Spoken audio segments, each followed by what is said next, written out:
Good morning, ninth class. In our previous class, we had finished our histories chapter first. Now let's continue to our today's uh, topic is political science chapter first. It is what is democracy? Democracy क्या है? What is democracy and why democracy? Democracy क्या है और democracy की ज़रूरत हमें क्यों है? तो इन फ्रंट पेज सम ओवरव्यूज़ हैं अबाउट डेमोक्रेसी के बारे में है कि क्या इसके फीचर होते हैं, क्या इसकी सिंपल डेफिनेशन से बनाई गई है, बुक में दी गई हैं, इसके अलावा क्या एम है इसको समझाने का, मे अंडरस्टैंड क्लियरली और minimum feature of democracy of government after going through chapter we know should be able to counter democratic from the government from non governmentic non democrat लोक गैर लोकतांत्रिक और लोकतांत्रिक सरकार में फ़र्क बताएंगे। उसके बाद में border of idea of democracy ideas बताएंगे, डेमोक्रेसी के कहाँ कहाँ से आए थे इसके बारे में लिखा गया है। So let start our chapter. What is democracy? Democracy क्या है? You have already read about different forms of government. आपने पहले ही पढ़ा हुआ है अलग अलग तरीके की गवर्नमेंट्स के बारे में, सरकारों के बारे में, on the basic of your understanding of democracy so for. और कह सकते हैं कि आपकी समझ के आधार पर डेमोक्रेसी जो है वो बहुत पुरानी है या फिर बहुत दूर है। Mention a few example, write down some common features of democratic government और नॉन डेमोक्रेटिक गवर्नमेंट। तो कह रहा है कि कुछ आइडियाज़ दिए गए हैं आपकी समझ के आधार पर उदाहरण देते हुए सरकार की कुछ सामान्य विशेषताएं लिखने को आपको बोला गया है डेमोक्रेटिक गवर्नमेंट और नॉन डेमोक्रेटिक गवर्नमेंट की। अब फर्स्ट आपका टॉपिक आता है इस पर, वाई डिफाइन डेमोक्रेसी की। डेमोक्रेसी को परिभाषा की ज़रूरत क्यों है? हम क्यों इसे परिभाषा द्वारा परिभाषा की ज़रूरत हमें क्यों है? क्यों डिफाइन करें इसे परिभाषा द्वारा? Before we use further let us first take note of the objection by Mary. तो आगे बढ़ने से पहले हम देखते हैं कि एक छात्रा एक टीचर और स्टूडेंट कन्वर्सेशन चल रहा है यहाँ पे। जो एक टीचर से स्टूडेंट जो है वो डेमोक्रेटिक के बारे में कुछ सवाल जवाब हो रहे हैं, उनके देखते हैं क्या है ये। Mary: ma'am, I don't like this idea. First we spend time discussing democracy and then we want to find out the meaning of democracy. I mean, logically, should not we have approached it the other way round? Should not meaning have come first and then the example? तो Mary जो है एक student है, वो अपनी teacher से कह रही है कि मैम मुझे ये तरीका बिल्कुल भी ठीक नहीं लगता कि पहले हम लोकतांत्रिक व्यवस्थाओं के बारे में चर्चा करेंगे, पहले हम डेमोक्रेटिक सिस्टम के बारे में चर्चा करेंगे और उसके बाद में हम लोकतंत्र का मतलब समझने की कोशिश करेंगे। उसका कहने का मतलब ये है कि हमें पहले क्या करना चाहिए, हमें पहले काम को ही पहले करना चाहिए। कौन से काम को?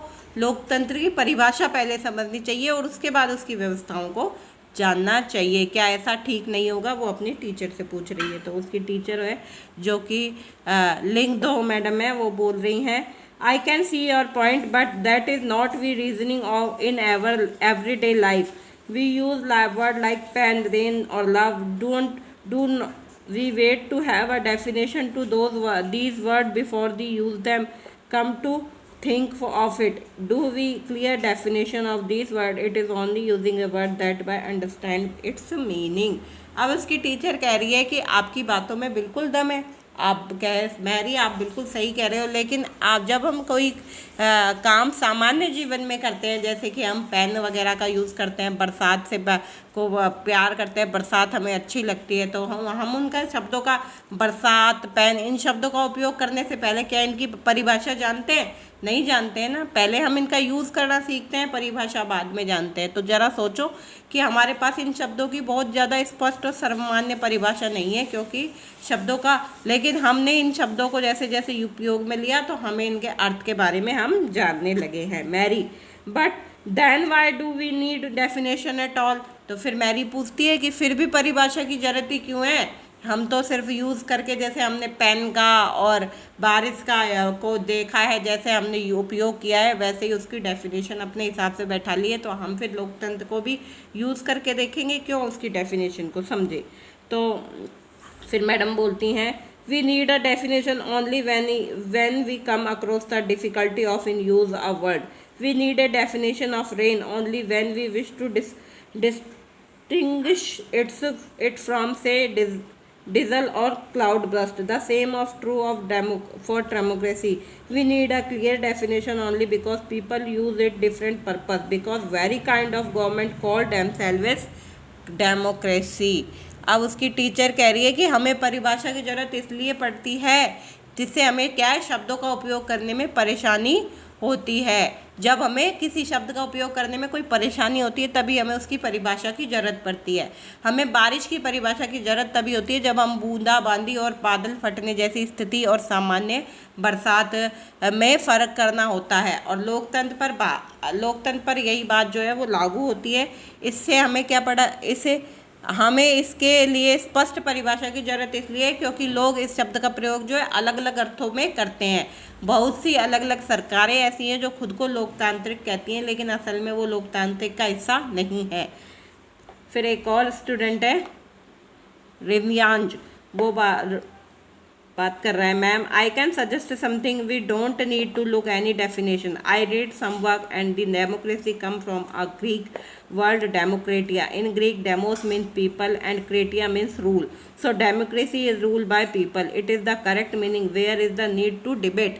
अब एक और जो रिबियांज जो स्टूडेंट है वो कह रहा है कि मैम हमें परिभाषा बनाने की ज़रूरत ही क्या है. एक दिन आपने हमें अब्राहम लिंकन का एक वाक्य सुनाया था कि लोगों के लिए, लोगों के द्वारा और लोगों के द्वारा चलने वाली जो शासन व्यवस्था है वही क्या है, लोकतंत्र है. और मेघालय में हम स्वयं पर राज करते हैं, इसे सभी लोग मानते हैं. हमें इसमें बदलाव करने की ज़रूरत क्यों है.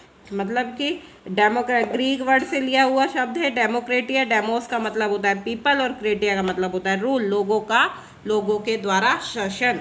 तो फिर हमें इसमें बहस करने की ज़रूरत क्यों है, क्यों बदलाव किया जाए इसमें. तो फिर वापस से टीचर कहती है that is so also a very helpful way to thinking about this matter. तो वो कहती है कि हाँ, यह बहुत क्या बोलते हैं, जो बदलाव करने की ज़रूरत तो नहीं है. मैं ये नहीं कहती कि इसमें बदलाव करने की ज़रूरत है. I would just say something does not always work.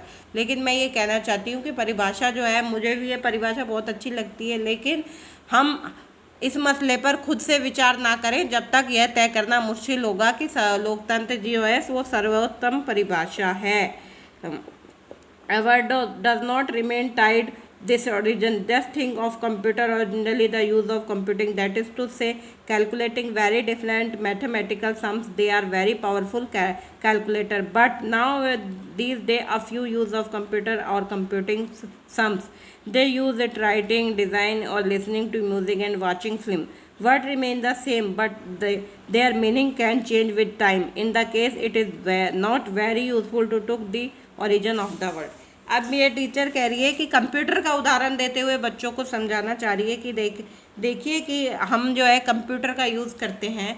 तो कंप्यूटर का जो यूज़ है वो क्या बोलते हैं, जो हम कंप्यूटर का यूज़ करते हैं, लेकिन कंप्यूटर जो है पहले के टाइम में अगर देखें तो पहले वाला शब्द ही अभी चला आ रहा है. कंप्यूटर का मतलब था क्या, कि गणना करने वाला, कंप्यूटिंग करने वाला, गणना करने वाला. लेकिन मुस्लिम जो मुश्किल जो गणनाएं हुआ करती थी, टफ से टफ जो गणनाएं होती थी, प्लस वगैरह करने होते थे, वो जल्दी से ये कर लेता है. लेकिन आज क्या है, कैलकुलेटर जो था ये कह सकते हैं कि शक्तिशाली कैलकुलेटर का रूप था एक. लेकिन आज हम इसका प्रयोग करते हैं पढ़ने में, लिखने में, डिज़ाइन बनाने में, संगीत बनाने, सुनने, देखने के लिए भी कंप्यूटर का प्रयोग हो रहा है. तो शब्द तो वही है, लेकिन इसकी क्या है कि शब्द तो वही रहते हैं, लेकिन टाइम के साथ साथ इसका अर्थ जो है वो बदल जाता है. ऐसी स्थिति में सिर्फ शब्दों को मूल अर्थ पर ही भरोसा करके हम उसे उपयोग नहीं कर सकते हैं.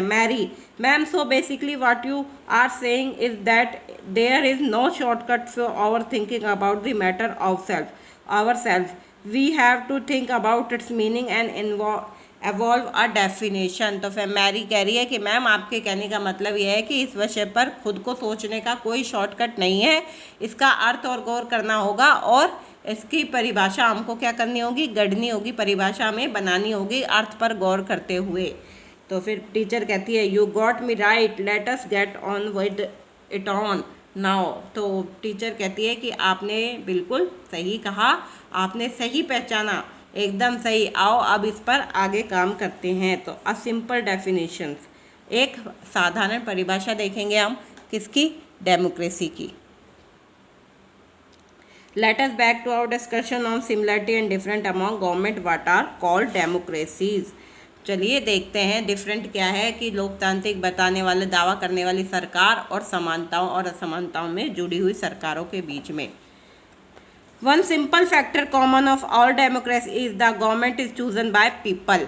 अब सामान्य तौर पे हम कह सकते हैं कि सभी लोकतांत्रिक व्यवस्थाओं की पहचान जो है वो एक सिंपल पैमाने से, एक सिंपल वर्ड से होती है, लोगों के पास अपनी सरकार को चुनने का अधिकार होना।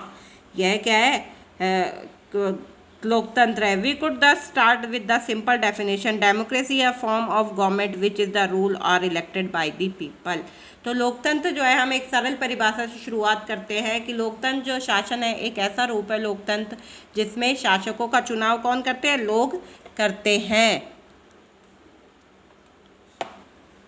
This is a useful starting point. This definition allow us to separate democracy from forms of government that are clearly not democratic। यह एक जो है उपयोगी शुरुआत है। यह परिभाषा जो है स्पष्ट ढंग से लोकतांत्रिक और गैर लोकतांत्रिक शासन व्यवस्था है उसमें अंतर करती है।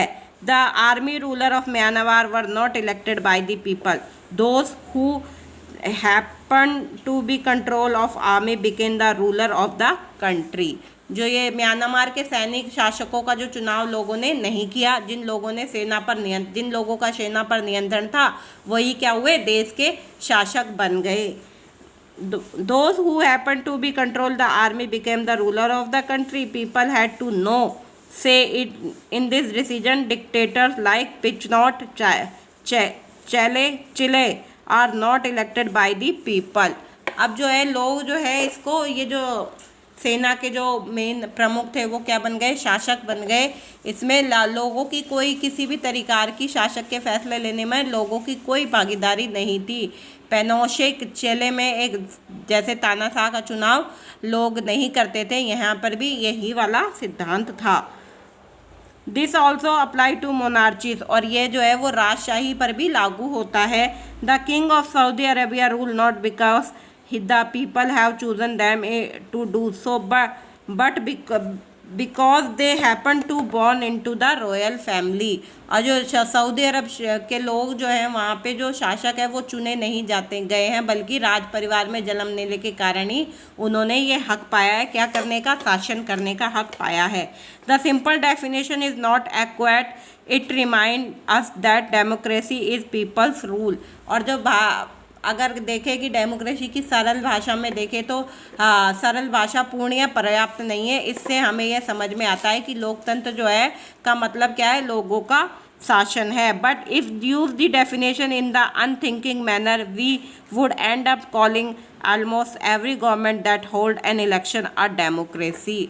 अब क्या बोलते हैं, जो हम ये कह सकते हैं कि इस परिभाषा के प्रयोग से यदि हम बिना सोचे समझे यह बता दें कि फिर सभी सरकार जो कि लोकतांत्रिक कहना पड़ेगा, जो चुनाव करवाती है, और हम ये अगर यही परिभाषा को मान के चले तो हमें ये सोचना होगा कि हर वह सरकार जो क्या करती है, चुनाव करवाती है, वह क्या है, लोकतांत्रिक सरकार है।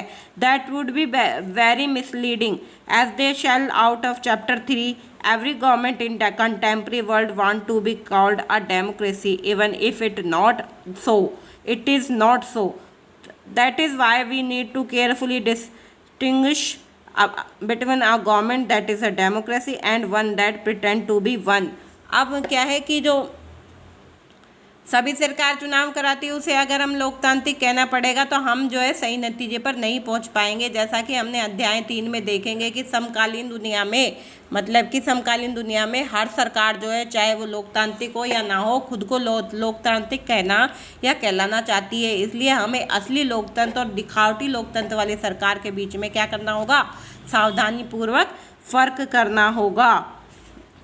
We can do so by the understanding each word to this definition carefully and spelling out the feature of democratic government। और फिर हमें क्या है, एक एक शब्दों पर सावधानी से समझना होगा और लोकतांत्रिक सरकार की व्यवस्थाओं को क्या करना पड़ेगा, समझना और जानना होगा। ओके क्लास, आज की क्लास बस इतनी। In our next class we will continue this topic. Goodbye class.